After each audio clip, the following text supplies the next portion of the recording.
Good evening, friends. I apologize for not posting a video last night.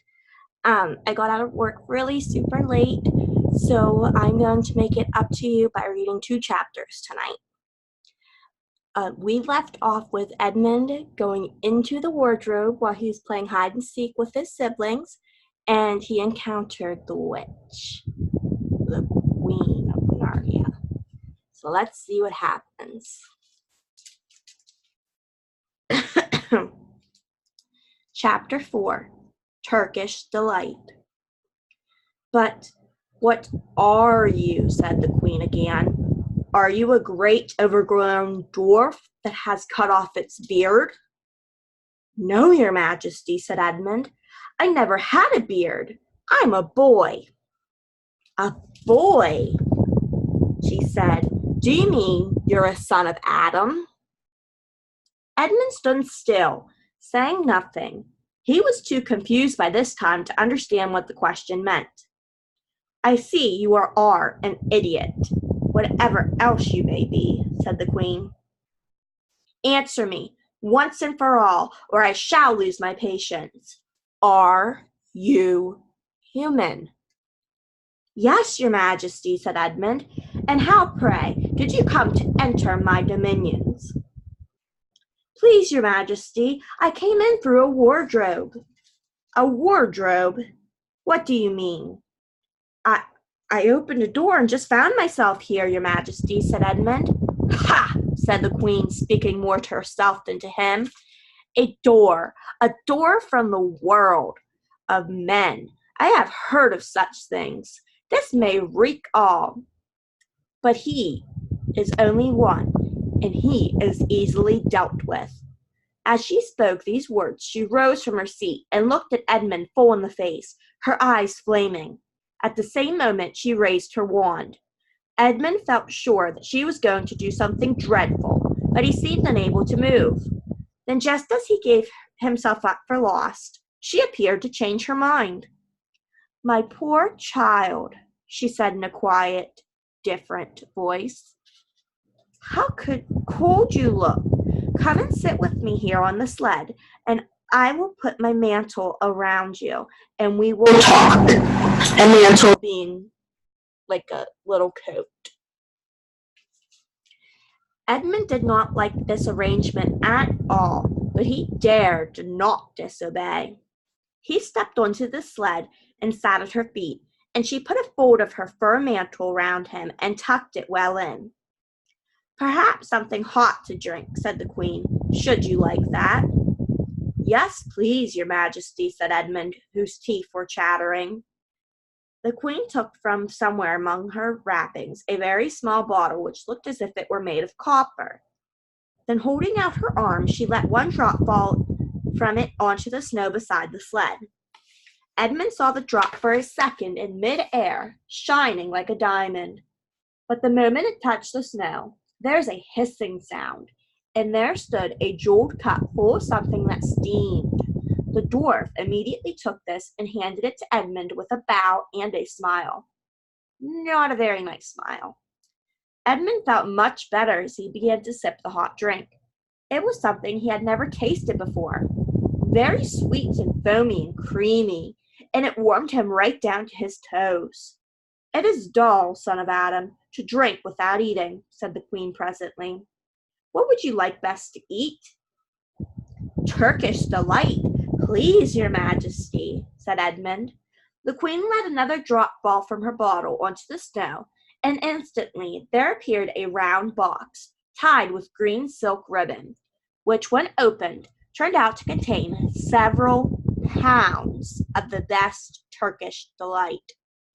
Each piece was sweet and light to the very center, and Edmund had never tasted anything more delicious. He was quite warm now, and very comfortable. While he was eating, the queen kept asking him questions. At first, Edmund tried to remember that it was rude to speak with one's mouth full, but soon he forgot about this and thought only of trying to shovel down as much Turkish delight as he could, and the more he ate, the more he wanted to eat, and he never asked himself why the queen should be so inquisitive. She got him to tell her. that he had one brother and two sisters, and that one of his sisters had already been in Narnia and had met a fawn there, and that no one except himself and his brother and his sisters knew anything about Narnia. She seemed especially interested in the fact that there were four of them, and kept on coming back to it. "You are sure that there are four of you?" she asked. "Two sons of Adam and two daughters of Eve." "Neither more nor less." And Edmund, with his mouth full of Turkish delight, kept on saying, "Yes, I've told you that before, and forgetting to call her your Majesty." But she didn't seem to mind now. Interesting. At last, the Turkish delight was all finished, and Edmund was looking very hard at the empty box, and wishing that she would ask him whether he would like some more. Probably the Queen knew quite well what he was thinking, for she knew, though Edmund did not, that this was enchanted Turkish delight, and that anyone who had once tasted it would want more and more of it, and would even, if they were allowed, go on eating it till they killed themselves. But she did not offer him any more. Instead, she said to him, "Son of Adam, I should so much like to see your brother and your two sisters. Will you bring them to see me?" "I'll try," said Edmund, still looking at the empty box, "because if you did come again, bringing them with you, of course, I'd be able to give you some more Turkish delight. I can't do it now. The magic will only work once. In my own house, it would be another matter." "Why can't we go to your house now?" said Edmund, when he had finished.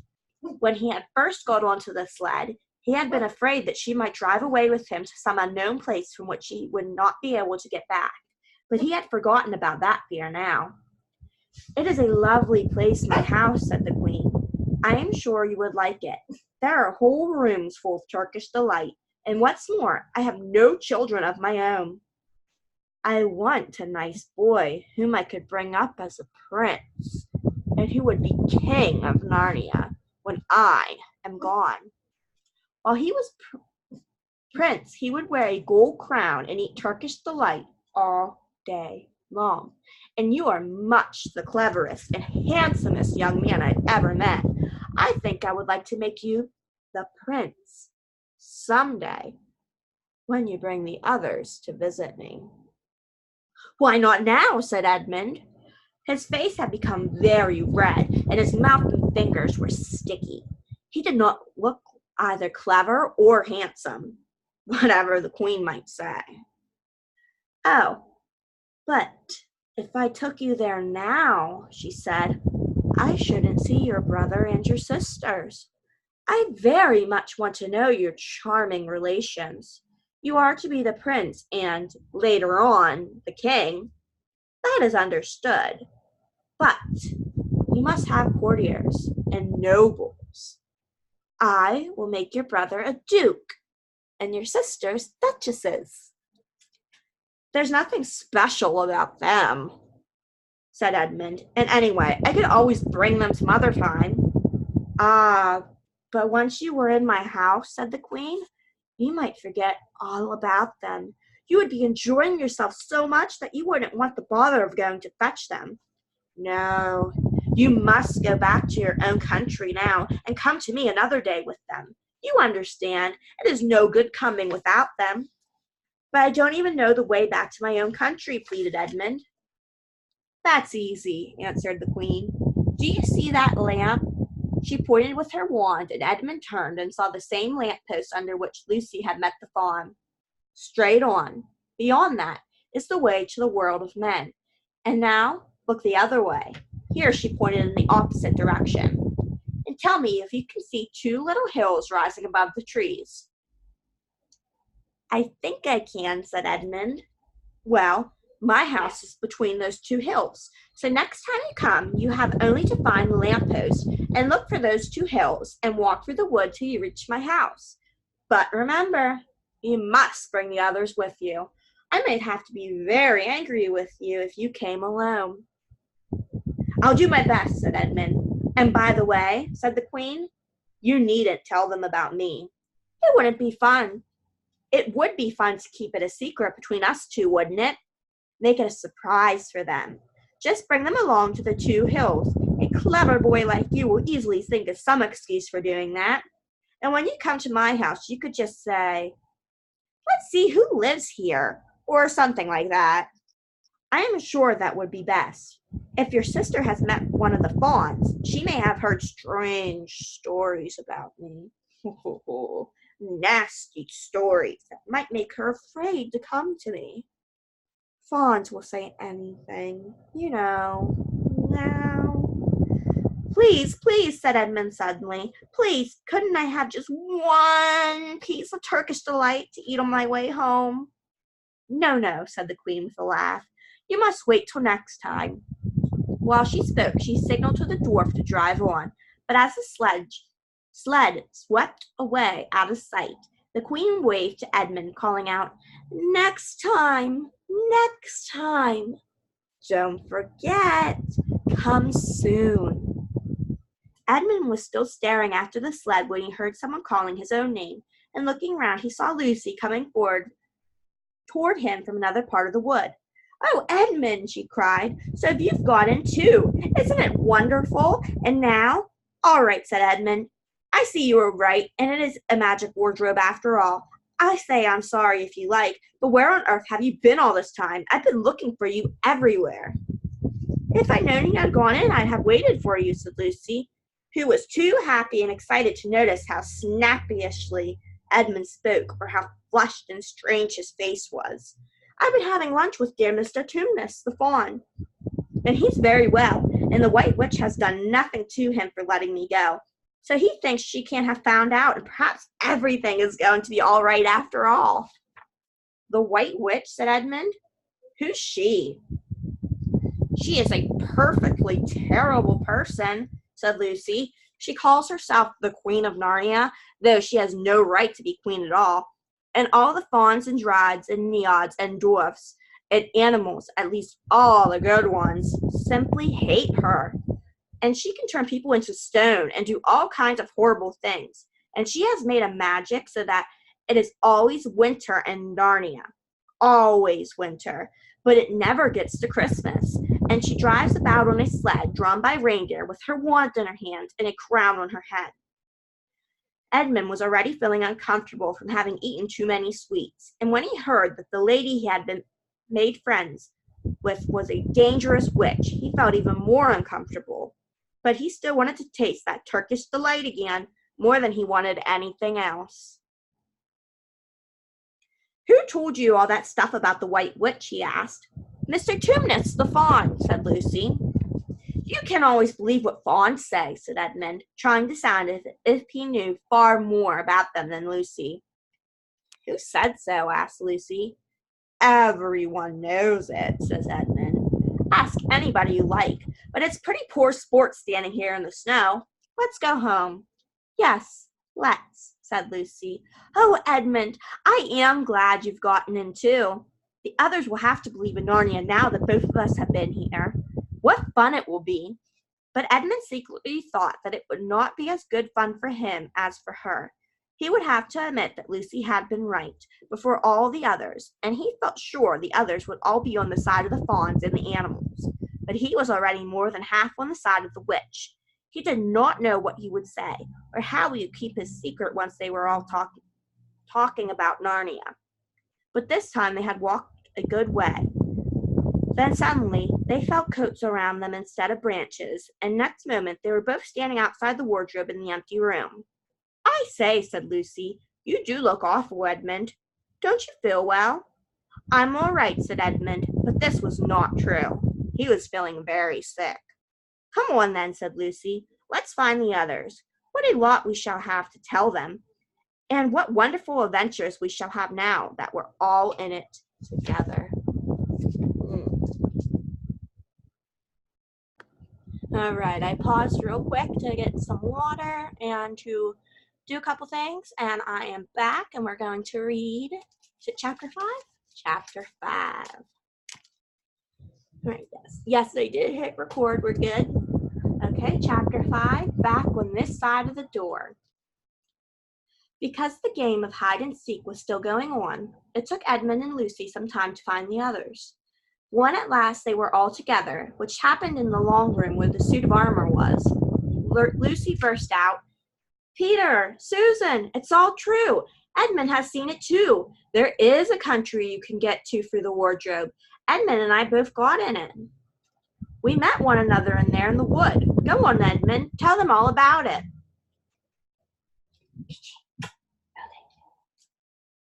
She's making noise. "What's all this about, Ed?" said Peter. And now we come to one of the nastiest things in this story. Up to that moment, Edmund had been feeling sick and sulky and annoyed with Lucy for being right, but he hadn't made up his mind what to do. When Peter suddenly asked him the question, he decided all at once to do the meanest and most spiteful thing he could think of. He decided to let Lucy down.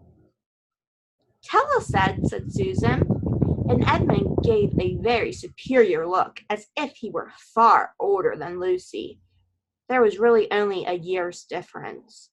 And then a little snigger and said, "Oh yes, Lucy and I have been playing, pretending that all her story about a country in the wardrobe is true.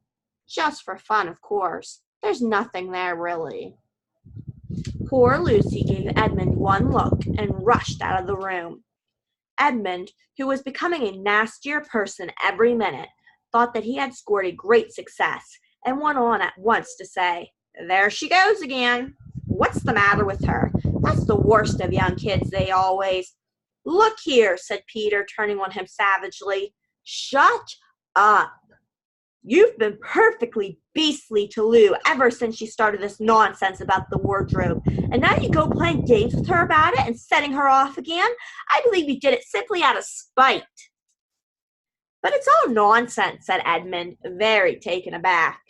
"Of course it's all nonsense," said Peter. "That's just the point. Lou was perfectly all right when we left home, but since we've been down here, she seems to be either going queer in the head or else turning into a most frightful liar. But whichever it is, what good do you think you'll do by jeering and nagging at her one day and encouraging her the next?" I thought, said Edmund, but he couldn't think of anything to say. "You didn't think anything at all," said Peter. "It's just spite. You always liked being beastly to anyone smaller than yourself. We've seen that at school before now." "Do stop it," said Susan. "It won't make things any better having a row between you two. Let's go and find Lucy." It was not surprising that when they found Lucy, a good deal later, everyone could see that she had been crying. Nothing they said could say to her made any difference. She stuck to her story and said, "I don't care what you think, and I don't care what you say. You can tell the professor, or you can write to Mother, or you could do anything you like. I know I've met a fawn in there, and I wish I'd stayed there, and you all beast. It was an unpleasant evening. Lucy was miserable, and Edmund was beginning to feel that his plan wasn't working as well as he had expected. The two older ones were really beginning to think that Lucy was out of her mind. They stood in the passage talking about it in whispers long after she had gone to bed. The result was the next morning they decided they would really go and tell the whole thing to the professor. "He'll write to Father if he thinks there is really something wrong with Lou," said Peter. "It's getting beyond us." So they went and knocked at the study door, and the professor said, "Come in," and got up and found chairs for them and said he was quite at their disposal. Then he sat listening to them with the tips of his fingers pressed together and never interrupting, till they had finished the whole story. And after that, he said nothing for quite a long time. Then he cleared his throat and said the last thing either of them expected. "How do you know," he asked, "that your sister's story is not true?" "Oh, but," began Susan, and then stopped. Anyone could see from the old man's face that he was perfectly serious. Then Susan pulled herself together and said, "But Edmund said they had only been pretending." "That is a point," said the professor, "which certainly deserves consideration." very careful consideration. For instance, if you will excuse me for asking the question, does your experience lead you to regard your brother or your sister as the more reliable? I mean, which one is more truthful? That's just the funny thing about it, sir, said Peter. Up till now, I'd have said Lucy every time. And what do you think, my dear? Said the professor, turning to Susan. Well, said Susan, in general, I'd say the same as Peter, but this couldn't be true. All this about the wood and the fawn? That is more than I know, said the professor, and a charge of lying against someone whom you have always found truthful is a very serious thing. A very serious thing indeed. We were afraid it mightn't even be lying, said Susan. We thought there might be something wrong with Lucy. Madness, you mean, said the professor quite coolly. Oh, you can make your minds easy about that.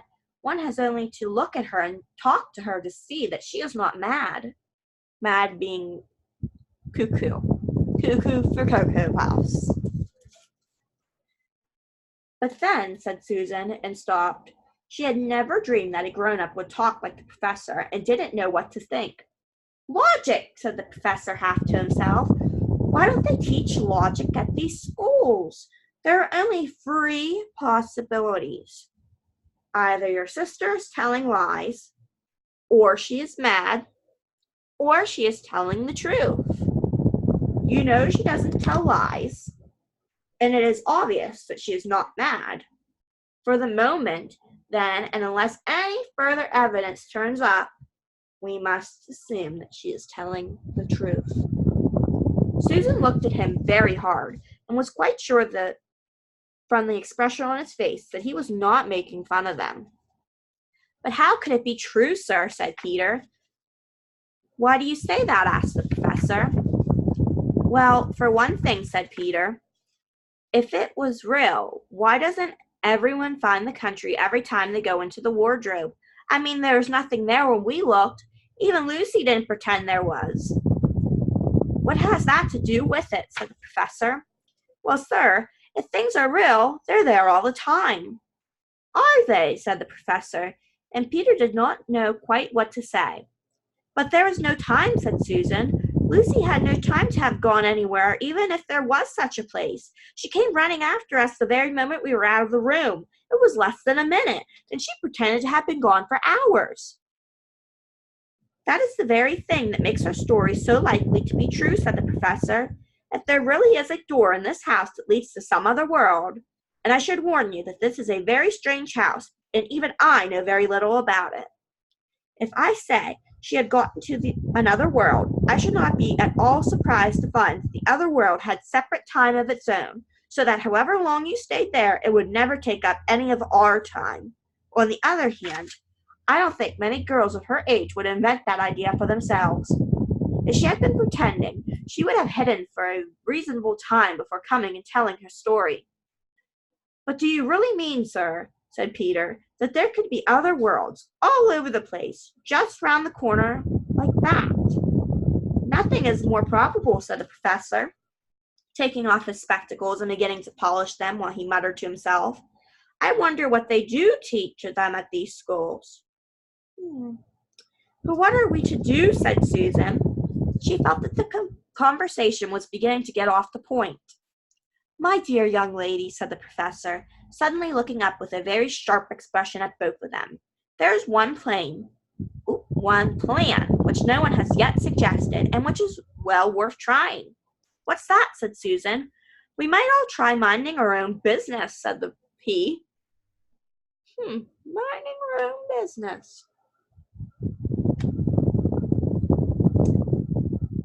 And that was the end of that conversation. After this, things were a good deal better for Lucy. Peter saw it that Edmund stopped jeering at her, and neither she nor anyone else felt inclined to talk about the wardrobe at all. It had become a rather alarming subject, and so, for a time, it looked as if all the adventures were coming to an end. But that was not to be. This house of the professor's, which even he knew so little about, was so old and famous that people from all over England used to come and ask permission to see over it. It was the sort of house that is mentioned in guidebooks and even in histories, and well, it might be, for all manner of stories were told about it.